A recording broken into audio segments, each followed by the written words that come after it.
Welcome to TC Daily, the technology show brought to you by TechCentral. Remember to subscribe to the show. Go to youtube.com/TechCentral, or if you want to subscribe to our daily newsletter, you can do so at techcentral.co.za/newsletter.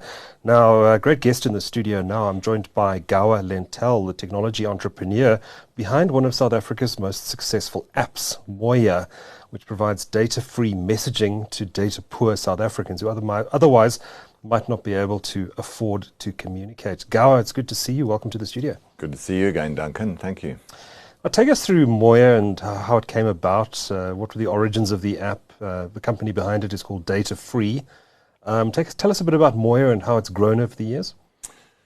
So actually, correct name of the app is MoyaApp, which is the name and brand we've adopted. Okay. And Moya is a Zulu word meaning air or spirit or wind sometimes.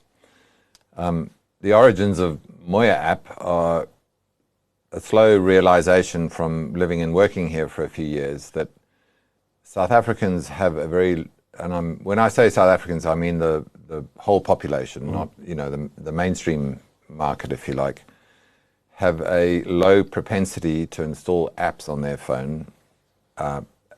Mostly because there's not much data storage on the average smartphone device in South Africa. And as we all know, South Africans are, in general, very data cost conscious. There's an affordability challenge about data in South Africa. Most people can actually afford some data. It's just constrained by disposable income and not, they have to be very careful how they use data. So, cutting a long story short, we saw an opportunity because the other realization was everyone in South Africa does text messaging, whoever you are, and the app that's been adopted in this market with huge network effect is WhatsApp. What we realize is when people run out of data here, which is a common experience for most people at some point or another, even for short periods, it's text messaging they miss the most. So we thought, well, given we can do this data-free thing, which means no data cost to a mobile user to access a digital service, why don't we make messaging, a la WhatsApp, data-free? So the origins of MoyaApp were an app in which you can do messaging chat just like WhatsApp, but it's data-free, meaning no data cost to a mobile smartphone user. And best of all, even if they have no airtime data, they can still use MoyaApp for messaging. So that's where it all started 3 or 4 years ago now. So it's really a lifeline for people who are data poor. Well, I kind of take exception to the idea that people are data poor or have no data. Most people in South Africa are consumers. They have an income of one sort or another, even if it's small, and they're just very careful with their money. So given the option of doing something that everyone does, which is text messaging, if they can save data on that and use it for something else or use the money for something else in their lives, it's got a high value proposition to most people in South Africa. So if you want to save money on text messaging, you can use MoyaApp. It's data free, and now you can use your data or money for other things that are equally desirable in life. And South Africans have taken to this like a duck to water, haven't they? Well, we thought that might happen, and from the get-go of launching it, it just started taking off. We've grown to over 6 million monthly active users in South Africa over the last 3.5 years, and it's all been viral. People tell each other. We don't market it, we don't advertise, we don't buy billboards and buy Google ads and all the rest of it. It's just spread through word of mouth. WhatsApp has around 25 million active users in South Africa. We now at 6.5, so a quarter of the way there. Our goal is to be as big as WhatsApp. Okay. I was going to ask, do you see WhatsApp as your primary competitor? Well, actually, the inspiration for MoyaApp may have started with data-free messaging, but really the model I most have in mind is WeChat in China, which is a true super app. So since launch with MoyaApp, we've then added content and services in an area we call Discover in the app. So now it's not just messaging. You can read the news, get the weather, get soccer scores, look for jobs, get various education resources, read books, read the Bible, you name it. There's a whole range of content in MoyaApp. So now it's more than WhatsApp. Yeah. And of course it's data free. And then much like WeChat in China, we then added MoyaPay, which is a full-fledged, high-function mobile wallet, store of value payments platform inside MoyaApp. So MoyaApp is truly a super app. Yeah. And not only is it data-free messaging, it's got a whole bunch of other stuff that WhatsApp doesn't have. And it's been interesting to see in the news of late that even Elon Musk is now I was going to ask. talking about super apps and X app or whatever he's going to call it. And really, we saw the same opportunity in South Africa 3 or 4 years ago, and that's what MoyaApp is. It really is a super app. I want to come back and talk about some of the services you're offering in there, including the fintech stuff. But Sure. let's just look back at perhaps give us an explanation of how this works technically, because at the end of the day, someone has to pay for the data. How first of all, technically, do you make the data free to the end user, and who's ultimately paying here? So another part of our business is data-free B2B software as a service solution to help enterprises make access to their apps, websites, whatever it may be, data-free. So to answer your question, data-free is essentially based on mobile network reverse billing. And what that means is instead of the end user or mobile subscriber paying for data to access something online, it's like toll-free calling, but now it's toll-free data. So the publisher of an app or website can now choose to pay the data for their website or app for the aggregate usage of all the people that might come and use their app. So data-free very deliberately is a switching of the words free data. We don't give free data to people to do something. If something's data-free, you don't need data because someone else is paying for it, the publisher. So in the case of MoyaApp, we pay the data cost as a starting point for the basic services being messaging and some content. And really the business model is, the closest analogy I can make is it's like broadcast media, TV, traditional TV, radio, where a publisher or broadcaster invests in content to put to air, they pay for all that, and in return they monetize the audience. Right. They attract to consuming that content. Of course, in broadcast media, it's predominantly advertising, and advertising is a component of MoyaApp, but there are multiple other revenue streams. So essentially, we're paying the data cost to build an audience of mainstream South Africa online, and we monetize that audience in a variety of ways, not just advertising, through businesses, enterprises, NGOs, you name it, essentially paying to engage the audience that we've built on MoyaApp. So it's an interesting business model that, to my knowledge, hasn't been done anywhere else in the world, let alone in South Africa or the continent.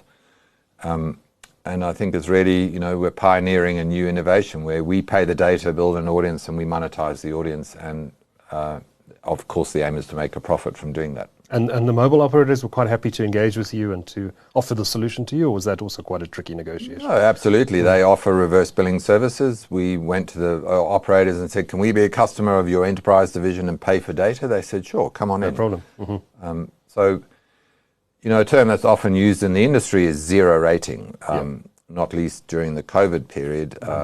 Some things were zero rated under government mandate for the public good, if you like. So zero rating on mobile networks has been around for decades, but it fundamentally means the mobile network is incurring the data costs or not charging for data use. And broadly speaking, they don't like it. They do it for various reasons, maybe a bit of marketing to build the subscribers on their network. They want to be paid for the service they provide, which is delivering data connections. Yeah. So in reverse billing, they're still being paid. It's just changing who pays. Instead of the subscriber, it's a business of some sort who's paying the data. It's, happy days from a mobile network point of view, no problem. Okay. So tell me about the journey and how you got here. You were born in Zimbabwe, right? But you've worked around the world. Just tell me a bit about your career history and how you ended up launching MoyaApp. Well, it's a story. I was, as you say, born and grew up in Zimbabwe. After high school, I left and moved to the UK. I was fortunate, I guess. My father's British, so I had a British passport. I lived in the UK for 12 years, got to university after a while, started my professional career in IT consulting in the UK. At the end of that 12 years, I was working for Pricewaterhouse as an IT consultant. I then transferred to Sydney, Australia with Pricewaterhouse and continued working there, and have lived in Sydney, Australia for over 25 years. So, and I was in the tech industry, obviously, and when the internet came along, I just totally thought this is all I want to do. And I've been working in the internet space since, dare I say it, 1996. So it's approaching, whatever that's, more than 25 years now. After a couple of years of getting into the internet space, a colleague, my co-founder in this business, and I started our first startup at the end of the 90s. Rode the dot-com boom. Good time to start. Yeah, it was an amazing time. So that startup was successful and was acquired by a New York NASDAQ company. We opened offices in the US and Europe. What did it do? It was an ad-serving technology business. So Okay. we were very early pioneers in what today you would call ad tech. Right. And it's become hugely sophisticated and Controversial too, yeah. controversial and complicated with programmatic ad buying and all the rest of it. We were there in the early days pioneering the idea of ad serving online. We were acquired by a New York NASDAQ company right at the peak of the dot-com boom. Mostly, I think it was 95% in shares. We were rich on paper, and then, you know, the tech wreck started, or the dot-com Did you hang on to those shares? Yeah, most of them. There's nothing like the feeling of feeling you're worth, you know, millions of dollars, and the share price just started tanking, and now you're worth half, and then half again, and then half again. You weren't alone. And no, I was one of the vast majority, and you couldn't believe it was happening, and you think, no, just hang on, it's going to come back. The shares we were paid for that acquisition declined in value 99%. But I wouldn't have missed it for the world. It was an amazing time to be around. That early dot-com period was like a MBA squashed into a year of massive learning, real experience, you know, real life experience, traveling the world. My story is that we were two men and a dog that in a serviced office in Sydney that started the business, and within a year or year and a half, I was sitting in Wall Street in bankers' offices being pitched by bankers to do the, you know, IPO, not IPO, but lead a big VC round. I just had to pinch myself and say, it was a crazy how did time. I get here? But it was amazing. Yeah. But obviously a lot of, you know, big lesson learned the other side of that. The second startup we were involved in was search engine marketing, which was actually a good business and grew organically. And it too was acquired by the same company that acquired our first business. And they only survived the dot-com crash by the skin of their teeth. So they were just alive and then growing successfully. They acquired the second business. That was a 50% share, 50% cash deal. And those shares then went up 3 times in value. So, so really a large part of my professional life has been purely internet, and mostly based in Australia, traveling to the States a lot. I've drunk the Silicon Kool-Aid many, many times and been at the forefront of a lot of the digital innovation of the last 25 years and loved it. This business we started completely with a view on the opportunity in emerging developing markets to get, face up to the challenge of how people get connected online in emerging developing markets, which of course is mostly mobile.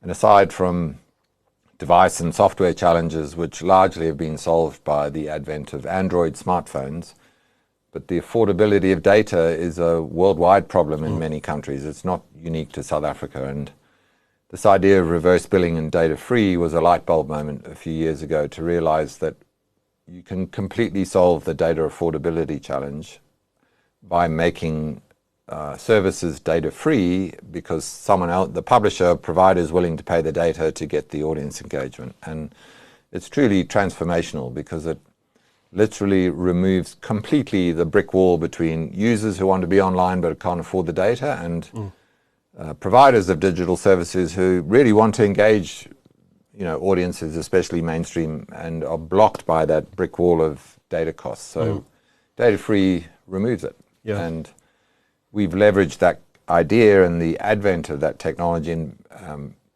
building technology to manage it all then led to the development of MoyaApp as an opportunity to build a big audience of mainstream South Africans on a digital platform, being MoyaApp. I guess you could have done this in any emerging market. Why did you choose South Africa particularly? Well, good question. I think, first of all, I have heritage here. Sure. Having grown up here, my mother's from Cape Town originally. So I'm familiar with sub-Saharan Africa. It's largely English speaking, if you like, and Anglo culture. And, dare I say that, of course, there's,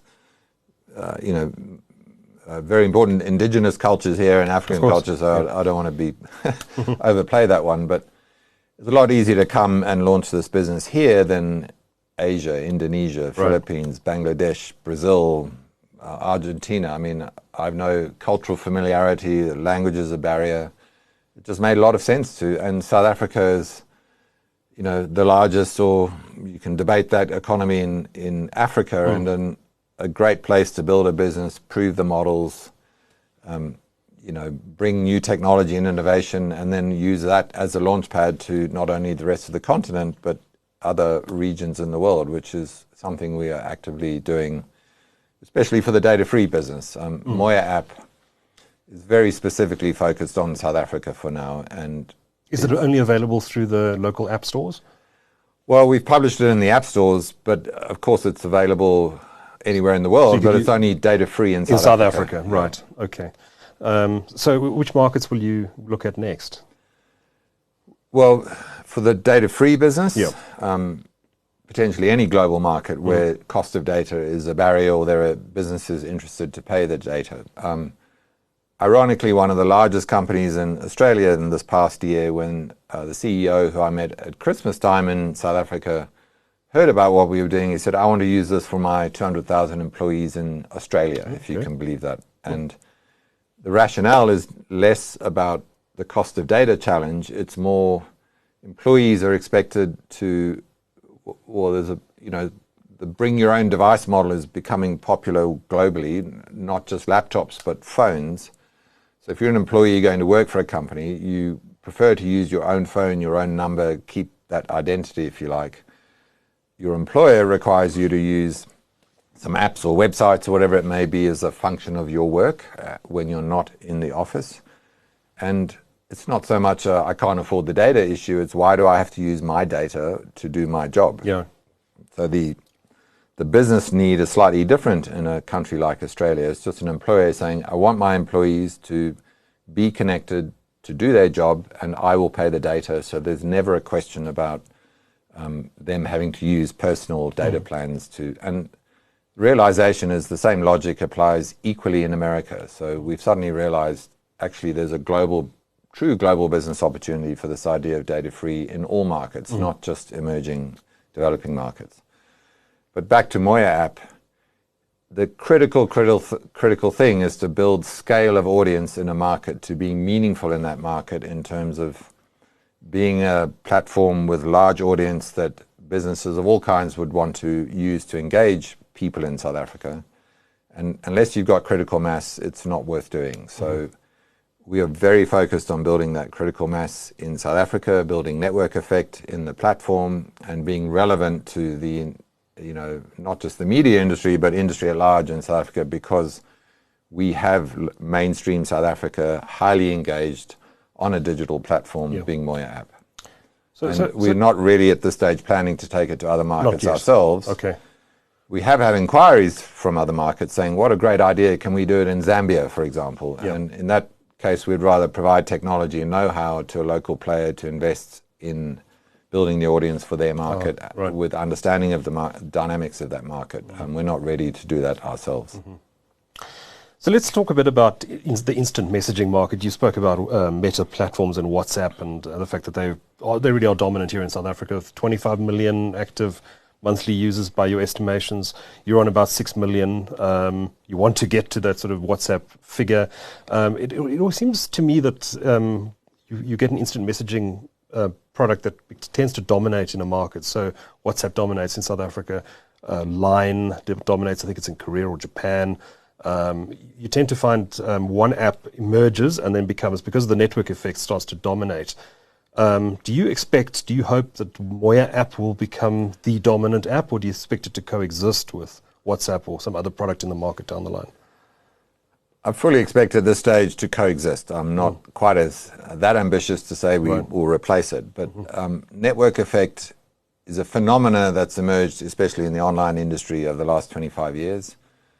Actually, I once listened to a podcast about where this idea of network effect came from, or who first coined the term and understanding, academic understanding of what it is. It was actually a professor at Stanford University who was not a digital person, but he was an economist. And he realized that, in traditional industry, if you like, you get economies of scale, but you get a declining value of, there's an economic expression, I can't remember, your marginal return for each new thing you make reduces. Right. The realization was that when you build marketplaces online, and a marketplace is really anything that's being exchanged by the community on that marketplace. It could be goods and services, products, property listings, job listings, or messaging. If you think about it, a messaging platform is a market where people exchange messages, in simple terms. A network effect really says the more people who are on a marketplace, or each new person that comes into the marketplace, makes it more valuable for each existing member already in the marketplace. So the more people on a platform such as messaging, the more utility and value it has to everyone who's participating in it. Rather than having to have 3 messaging apps and work out which one to use for different people, if everyone's on the same, well, then that's what we all use. And certainly that's what's happened around the world. So you mentioned Line is Japan, KakaoTalk is South Korea, WeChat is China. I think it's Georgia has, or in Iran. There's some strange ones that have popped up, yeah. But WhatsApp completely dominates emerging developing markets all over the world. It's a sea of green if you put it on a map. And it's built massive network effect, and it's because it's a great product. It actually is a wonderful product. I totally admire the founders and continuing developers of WhatsApp for building a fantastic product. And that's its genesis, actually, if you go back to the founders who started it. It has network effect in South Africa. If you come to live in South Africa, you need to use WhatsApp to communicate with people. You can't pitch up here and say, hey, everyone, I use KakaoTalk or whatever. Just like who are you? See you later. Equally, we can't go to China or South Korea and say, hey, everyone, we use WhatsApp. Yeah. We're not in the game, right? Yeah. You're not in. You need to adopt what everyone else is using. So WhatsApp certainly has that across the continent and in South Africa. The only way, as has been proved numerous times online, to disrupt any incumbent that has network effect is you've got to offer something that's obviously better, strikingly better, to even have people consider maybe we might all start using this one.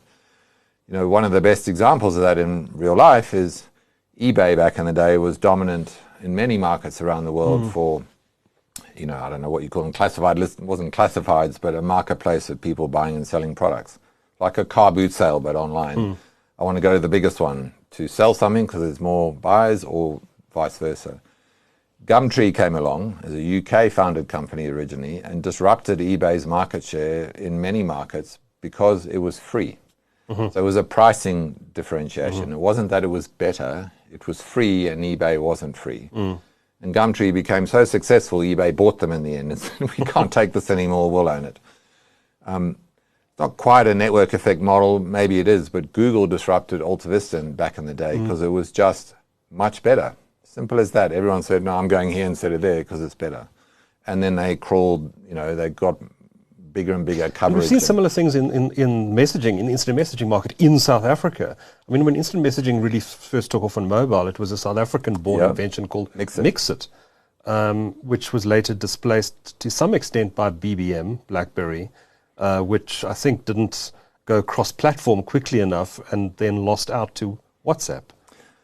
Well, Mixit and BlackBerry were maybe neck and neck because Mixit worked on feature phones. This is pre-smartphone era, Yes. and it was really cheap or free, data free. Yeah. Not because of reverse billing, but other things. And BlackBerry started getting real traction with their devices, especially in the corporate sector, if you like, or the highest. Initially. Then it went to the consumer market. And the big thing there was you had unlimited messaging for a month. So as long as you had a BlackBerry device, you paid your 59 Rand a month, I think. Yeah, and you had unlimited messaging, because that was still in the days of SMS where you paid per message. Yes. So that made a lot of sense to people, but the prerequisite was you had to have a BlackBerry device. Yeah. So BlackBerry and Mixit were kind of going on similar paths, but different device platforms. And then WhatsApp came along. I mean, Mixit arguably, amongst other things, got their smartphone strategy wrong. WhatsApp by then was becoming, a thing. It was taking off on smartphones specifically. Well, it actually worked across all phones. It was on feature phones as well as smartphones. WhatsApp was? Yeah, it was on Nokia, 3G or I can't remember. I've forgotten that actually. You're right. Yeah. I've forgotten that. The Nokia feature phone, which was becoming sort of smartphone-like, but they missed out on that game. That was the Symbian OS. Symbian, yeah, exactly. So, and WhatsApp's strategy from day one was to be cross-platform. They were agnostic. They wanted to work on all platforms. I think they may have even been on BlackBerry. I can't remember, but they had a great product with a good strategy, and it was cross-platform. And smartphones came along, and they won the game. And Mixit arguably lost the lead they'd built through their early dominance. And BBM wasn't cross-platform. Well, that was the mistake of BlackBerry. They thought it was all about devices. In the end, the lesson was learned that if they'd adapted BBM to be multi-platform in the earlier days, they could have potentially done what WhatsApp's done. But they were totally focused on selling devices, so they missed out. And they did take it cross-platform eventually, but it was too late. Well, it was much too late. Much too late. Yeah. So to disrupt WhatsApp in any market, no one has ever disrupted WhatsApp where they have network effect dominance. Do you think that might happen at some point? Well, I'm happy to say we are, I believe, the first to have any kind of serious disruption or take market share from WhatsApp anywhere in the world. Okay. And what it boils down to is data-free, which is why I'll often describe MoyaApp as like WhatsApp, but data-free. So part of the research that led to MoyaApp was the realization, as I said earlier, most South Africans have experienced having no data at periods in their life and ongoing. And when you ask them, well, what do you miss the most when you have no data? And we said messaging, search, social, categories. Messaging easily is a thing you can't live without. And I'm sure you've had moments where you don't have data, or many of us have experienced that. What can you not do without? It's texting. It's amazing, actually. It's a text message. It's small data. I just need to be able to communicate, to say, I'm running late, I can't come to work, there's a strike, where are you? Please pick me up, I love you. And it's so critical for people who are reliant on odd jobs and a painter who needs work. He has to have that connection. Or she, to get access to work opportunities. Yeah, I mean, try live without texting. You can live without video consumption and news and whatever, but it's really difficult to live without messaging. And it's not the Achilles heel, but the thing about WhatsApp is it's not data free. You have to have a data bundle. So when you run out of your data bundle, you are off. And people know it. I can't send you a message. I get one tick instead of two, because they're not even, Duncan's run out of data again. And vice versa. Well, it's even worse for you, because you're just out altogether. So really we thought, well, there's the opportunity to have a value proposition that WhatsApp doesn't have, but it's critically important to be as good as WhatsApp or close to it. It's not a crappy text messaging experience. You have to be in the game of up to scratch from a user experience and functionality point of view. Then data free is icing on the cake. But if the cake's no good, it doesn't matter what data free does. So we've always been focused on having a messaging platform that is close to WhatsApp. But we're not winning the game or having any success because we're better than WhatsApp. Most of the other messaging apps we know about today, like Signal, Telegram, Facebook Messenger maybe, you still have to have data. So it's a features, functions competition. Yeah. What can you do on Telegram you can't do on WhatsApp? Well, you can have groups of 5,000, 10,000 people talking about whatever the subject is, Bitcoin or something. There's the point of difference for Telegram, but it's not used for day-to-day chatting. It's used for that purpose, but people don't send messages to each other on Telegram. So the point of difference for MoyaApp is data-free, clear and simple, plus all the other services that you don't get in WhatsApp, which is the WeChat model. So there's 2 points of difference. I can text data-free, and I can do all these other things that I can't do in WhatsApp. That's the proposition, and it's working because we've grown virally with people telling each other this is a great app, and you just have to read the reviews on the app listing and you'll get the idea. Well, let's talk about WeChat for a moment, because they did try and break into this market, and they had some formidable power behind them. They came in with Naspers, they spent a fortune on marketing, yet they still failed. Why is that? I mean, here comes the super app into the South African market, a lot of noise generated, a lot of marketing buzz, but South Africans just didn't use it. Well, I mean, I wasn't quite living here at the time. I was beginning to visit. I've been in South Africa for the last 4.5, nearly 5 years. So I just missed that WeChat sort of. Right. And as you say, they had formidable backing and. They put a lot of investment into it. Hundreds of millions of rand, is my understanding. Right. But at the end of the day, the value proposition wasn't clear enough to the end user. So people were chatting away on WhatsApp, and there's this WeChat thing. Half of it looked Chinese from what I saw, so it seemed a bit weird.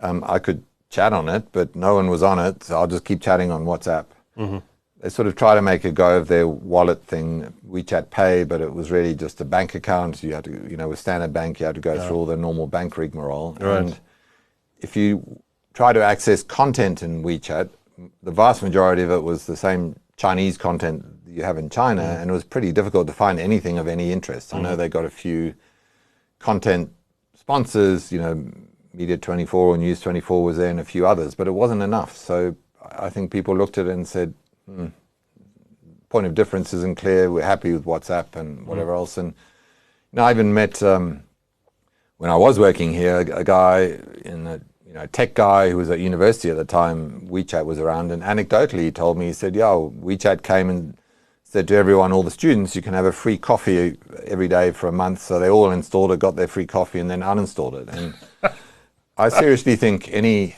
app or digital proposition that buys its audience is almost shooting itself in the foot from day one, because you're not selling the value of what you offer, you're bribing people to come and get it. And that sends a message in itself to them. Yeah, I mean, there's a few apps in the market here, which I won't name right now, but are doing exactly that. And sure, you get an initial surge of downloads or whatever, but people are getting it because they can get a gig of data free, or not data free, a gig of data for R1 or something. I mean, you've just undermined the value you're trying to bring, because what you've sold is, what's the word, bribing. It's a financial incentive, and you're not allowing the app to speak for itself. So we've never done that and won't do it, because the value of what we offer speaks for itself, and if it doesn't, it wouldn't have grown through word of mouth. So let's talk a bit about the super app component of MoyaApp. You've mentioned content and services. What sort of content is on there, and how do you decide what goes on? Is it purely a case of someone coming to you and saying, we'd like to be on here and we're going to pay to be on here? How do you decide? Well, we decided in the first instance, because you've got to put some content there to attract the audience and value and so on. Our orientation first of all, because we're paying the data costs, we are acutely, and I multiply that by 10, focused on data efficiency. We don't just slap any content in there and let the data bill go nuts. We put a tremendous focus on content that's efficient in data use, or we have some of our own tech that will take news, for example, and save 99% of the data cost of reading the same news on a website. We can deliver it in Moya for 1% of the data cost. And I'm not joking. So we can provide a lot of content at scale, but keeping that data cost very tightly under Do control. you use your own compression algorithms and You name it. We've thought, I can't I've met tech people here who say, yeah, I know about how to make mobile content data efficient. I say, you don't even, you're just starting. Like, we've gone to the nth degree and thought about every step along the way. So, I mean, that's a whole tech discussion that's not appropriate right now. But having built the audience, we have businesses now who pay to have their content in MoyaApp. So there's one of the revenue streams. We have through our underlying technology, we can take any website, and put it into MoyaApp data-free in about 15 minutes. wow. And we don't need to work with a website. We just literally can take it in, put it in, establish a data-free connection to that website, and it's live in MoyaApp. So, as an example, we have the whole of the ShopRite website in MoyaApp data-free. Now, users don't have to go searching around the internet for ShopRite or wait to see an ad on some social media platform and then pay their own data to click and go and look at ShopRite. It's in MoyaApp. The super app model is a bit more like a shopping mall. You go to where the people are rather than try and get them to come to you. So by putting ShopRite in MoyaApp, there are 3 or 4 million eyeballs every day in MoyaApp who see it and go, great, I can go and look at the ShopRite website and check out the deals for this week and plan my shopping, or sign up for the loyalty program. So, ShopRite also, I'm just using them as a case study, spend money marketing on, typically Google, Facebook advertising platforms to find people and say, come click and visit our website at the data cost of the user, let alone the friction of, I don't want to click on anything right now, I'm happy where I am. By having it in MoyaApp, they get immediate engagement with hundreds of thousands of users a month on the website, and they pay the data cost. It's really simple. So we earn revenue because publishers or companies like ShopRite want to be in MoyaApp because the audience is there. Yeah. And it's very simple. All they've got to do is say, yes, please, and we do it. Right. There's no technical complexity to it. So we've had several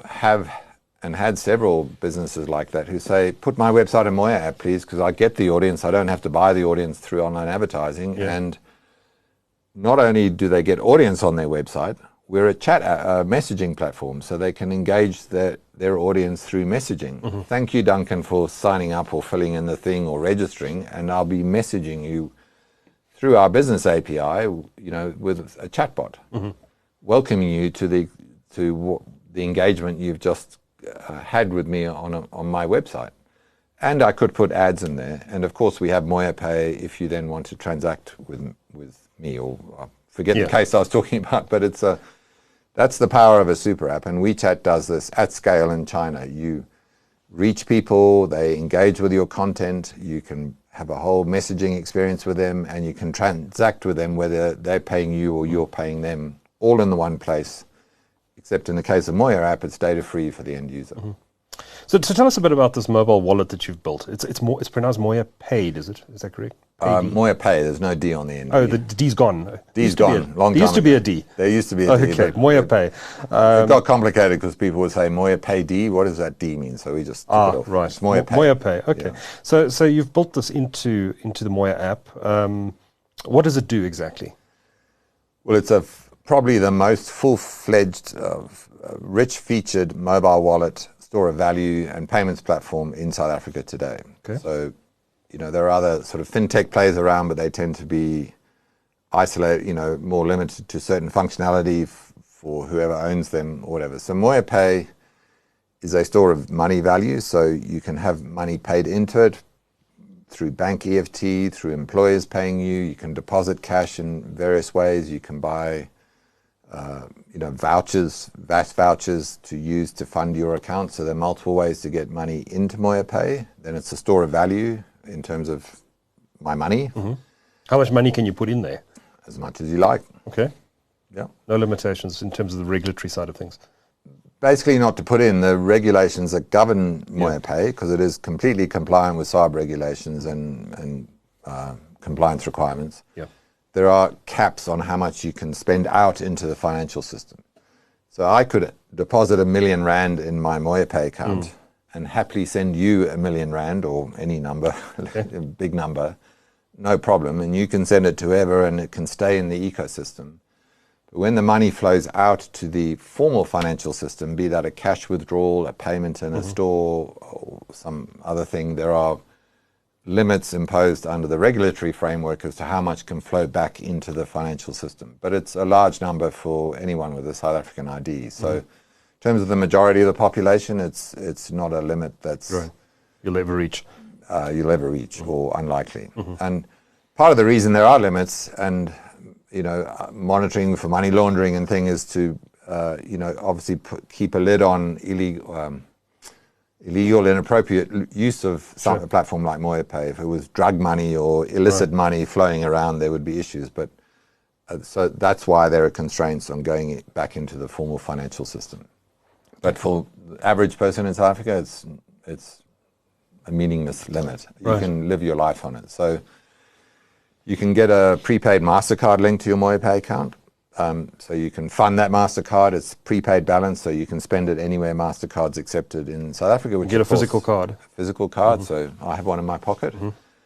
I live on MoyaPay in South Africa. I don't have a bank account, actually. So I can be paid money into MoyaPay. I can fund my MasterCard for all my day-to-day transactions and coffee or supermarket shopping, whatever it may be. I can send an EFT from MoyaPay, so I can pay my rent or make a payment to someone in any bank account in South Africa. Do you use cash at all?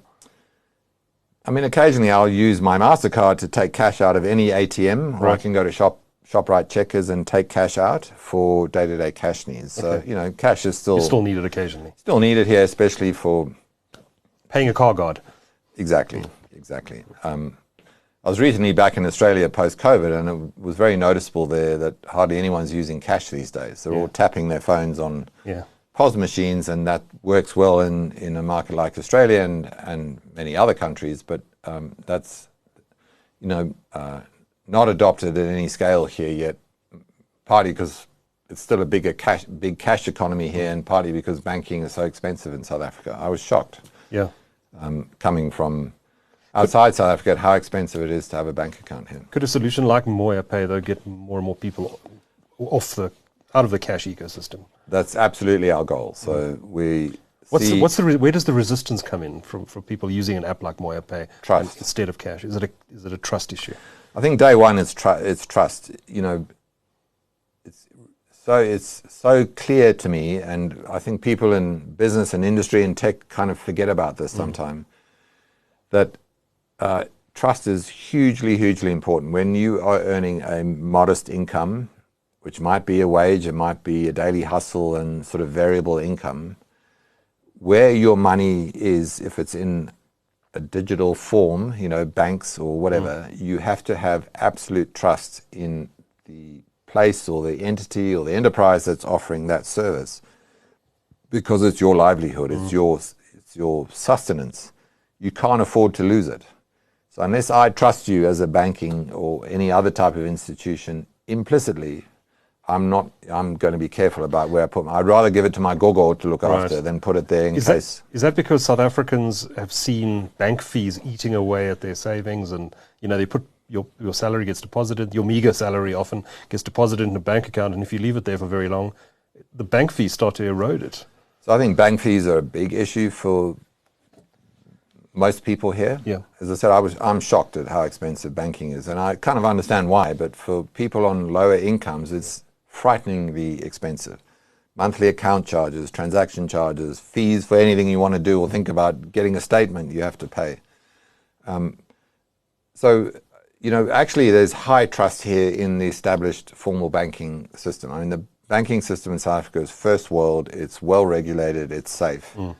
And the leading banks, Capitec, obviously, in terms of mainstream market, and all the other brands, Standard Bank, Nedbank, FNB, are trusted. You see them, you can touch them, you know where they are, they've been around a long time. People here would trust a Capitec for sure. And I'll just use Capitec as an example, but it applies to them all. There's no doubt your money is safe in Capitec insofar as life experience to this point in time. What the concern is that there's a cost to it. If I want to get my money out, I'm paying for it. I mean, the business model of a bank really is give me your money, I'll look after it, it's safe, but I'm going to charge you every time you want it back. It somehow doesn't make... So cash is seen as a safer bet. If you don't want the value of your money to erode, take it out of the bank, put it in cash in your wallet. Well, the other part of the banking industry is debit orders, which are a sort of necessity of life, but also an evilness aspect of life. Sure. We were talking to a major university here recently who kind of approached us and said they've got an issue because they pay ad hoc expenses, disbursements, stipends, whatever, to the student population, who have said very loudly and clearly to the university, do not put the money in our bank accounts, because the minute it goes in, if there's any outstanding debit order, it disappears.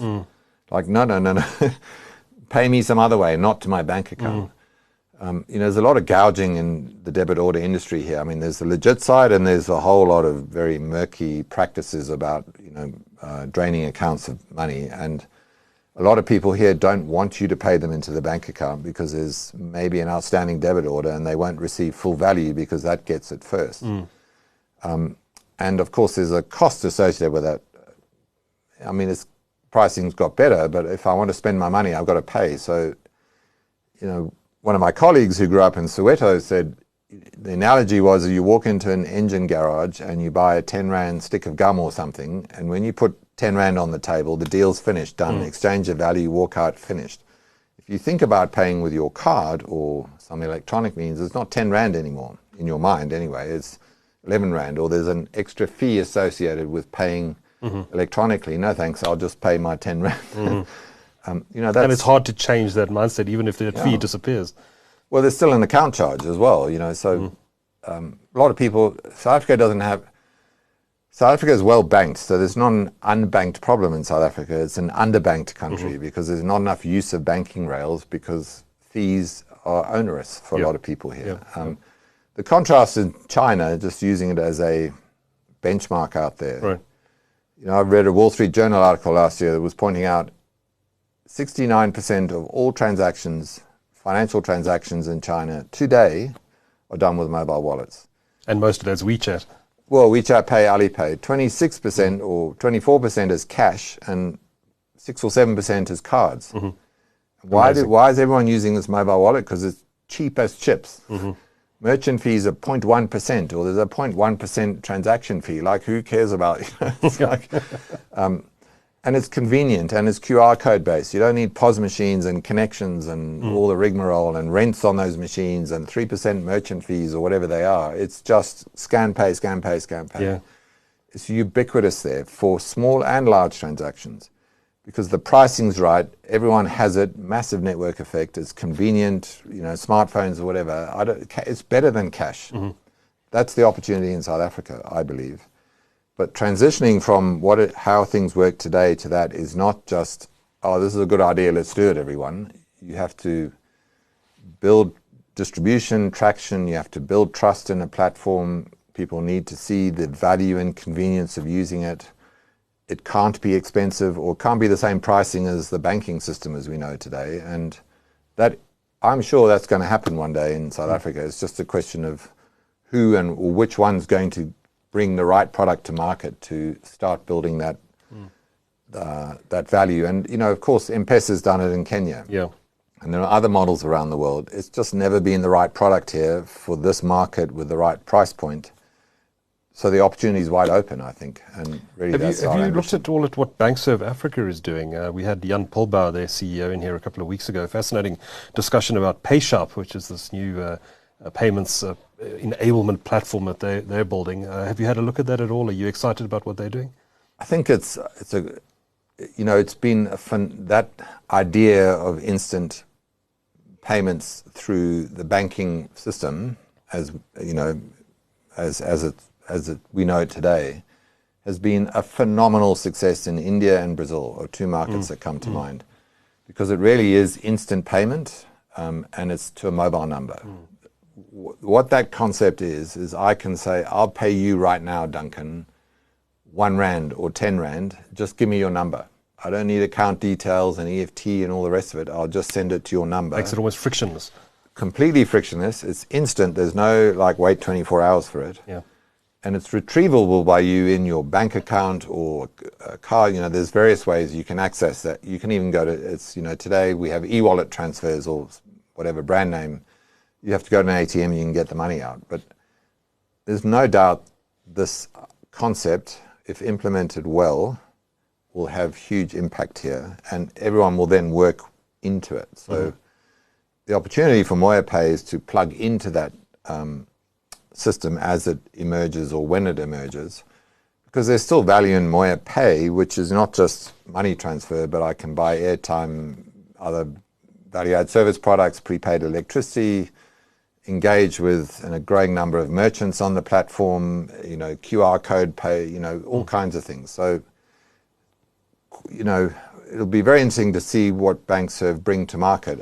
You know, experience has taught me here to be a little bit cynical about just quite when that will happen, because it's a massive project that's is underway with complex integrations and testing and all kinds of things associated with it. And it's looking good, but you know, the jury's still a bit out as to exactly when it will become available at scale in a ubiquitous sense here. And bring it on, I say. But we can't sit around waiting for it right now. Right. So lots of potential, but I think it's a very, you know, it will be a very good thing for South Africa in terms of its economic impact and value and all kinds of good things. So bring it on for sure, as fast as you can, but it's complex. Before we wrap, I wanted to just ask a little bit about crypto, because I think you've been experimenting with Bitcoin, possibly other cryptocurrencies on your platform. What have you been doing there? Is this just for the fun of it, or do you see this as being potentially a serious component of your service? Well, first of all, as a platform, our whole model is based on partnerships and working with multiple service providers, you know, various sorts who want to see value in the platform to engage our audience and have the basic tools to engage and transact. So converse, access content, and transact. So we most definitely are not trying to be all things ourselves. So we work already with a variety of partners and a growing number who will bring various products and services to MoyaApp.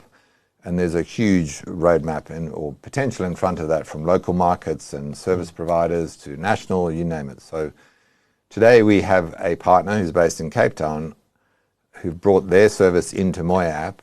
Of course, it's data free, and that's to buy and sell a small selection of crypto, including Bitcoin, with Lightning Network transfers. So you can buy and sell Bitcoin within minutes on MoyaApp. It's data free, and you can pay or be paid using MoyaPay. So if you're buying or selling, the funds will flow through your MoyaPay account. So we're not doing it, but a partner sees value in doing it. So, you know, one of the biggest crypto exchanges in South Africa, without naming names, will soon be available in MoyaApp as well. So big guys as well as the small guys. You know, and we know there's appetite and demand and interest, or has been, in the broader South African market for crypto, you know, Bitcoin particularly. So we're not the arbiters of which one and who's right or wrong. If the demand is there and there's a means of transaction and engagement, then, you know, bring these services to the platform. Much like Alipay, Alibaba's done in China, and WeChat. Actually, WeChat as a single app has, I was reading some results recently, has something like 4 or 5 million services in WeChat as a platform.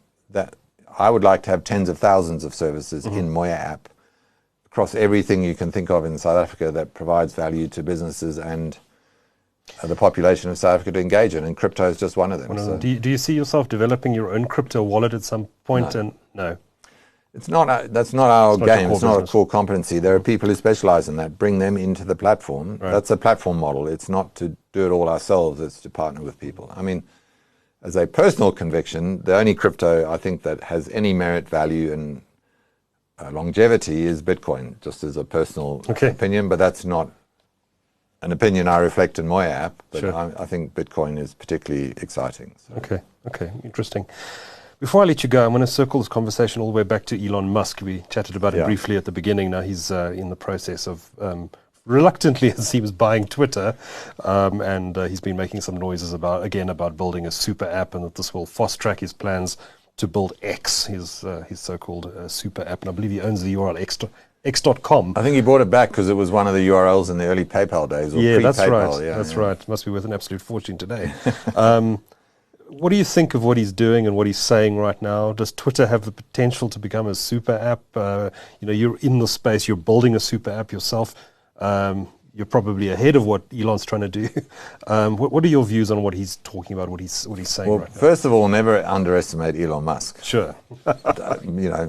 Say it over and over again to remind. So, I think you can look at the Twitter acquisition from various lenses. I mean, he seemed to try and get out of it and get into it and get out, and it looks like it will go ahead. I think he's highly likely to bring some very innovative or unique thinking to what to do with Twitter as a platform. So it's not just about improving Twitter, whatever that means, or tweaking it. When I heard about this sort of super app, I thought, okay, this is making sense now, because maybe there is an opportunity.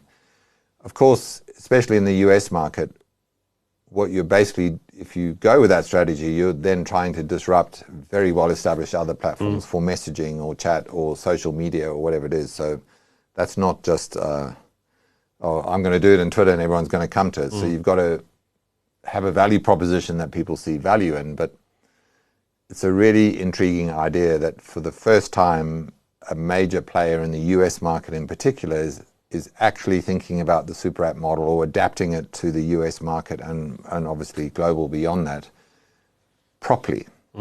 No one's even really closely tried in America, not even close. They talk about it, dabble around it. Silicon Valley's avoided it or never got serious about it, even though they talk about it.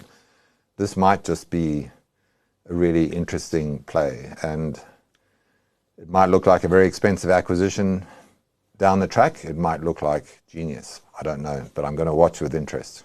But don't bet against him, is what you're saying. Well, I just think the guy's phenomenal. He's one of the few characters we've known in the industry, Steve Jobs and others, who've really changed the world, and he's already changed it in multiple ways. And he's got plenty of years left in him and the wealth to really have a proper go at it. So,